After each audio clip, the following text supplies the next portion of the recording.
হ্যাঁ, একদম ঠিক দেখেছেন এবং ঠিকই বুঝতে পারছেন। মাত্র ৪৫ টাকায় দীঘা ঘুরে আসুন। হাওড়া থেকে লোকাল ট্রেনে ৪৫ টাকায় পুরো দীঘা ঘুরে আসুন। আসা যাওয়া ৯০ টাকা। ইচ্ছে হলে থাকবেন, না ইচ্ছে হলে থাকবেন না।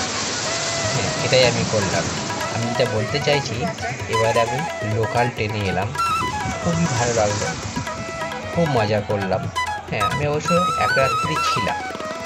তো সেখানে আমাকে হোটেলে ভাড়া গুনতে হয়েছে মাত্র ২৭৫ টাকা।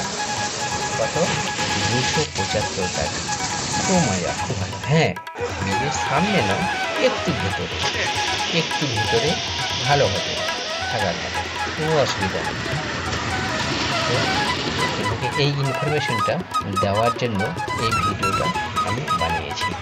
আশা করি ইনফরমেশনটা পেলেন এবং কাজে লাগাবার চেষ্টা করবেন। ইজিভাবে সকালে এসে দীঘা ঘুরে আবার বিকেল কলকাতা পৌঁছে মাত্র ৪৫ টাকা করে লোকাল টিকিট,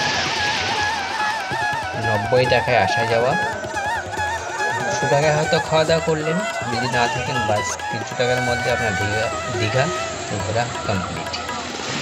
আর যদি রাত্রে থাকতে চান তাহলে তো আপনাকে ওই ২৭৫ টাকা, ৩০০ টাকা বা ৩৫০ টাকা, আরও বেটার নিতে গেলে। তবে ২৭৫ টাকাতেও হোটেল পাওয়া যাচ্ছে, একটু ভেতরে, ঠিকঠাক আছে, ভালো আছে, কোনো অসুবিধা নেই। আর খাওয়া দাওয়া সেটা বুঝতে পারছেন, ৪০ টাকায় সবজি ভাত ওখানে কাছাকাছি আছে, আর ৬০ টাকায় চিকেন। বাই, ভালো থাকবেন, টাটা।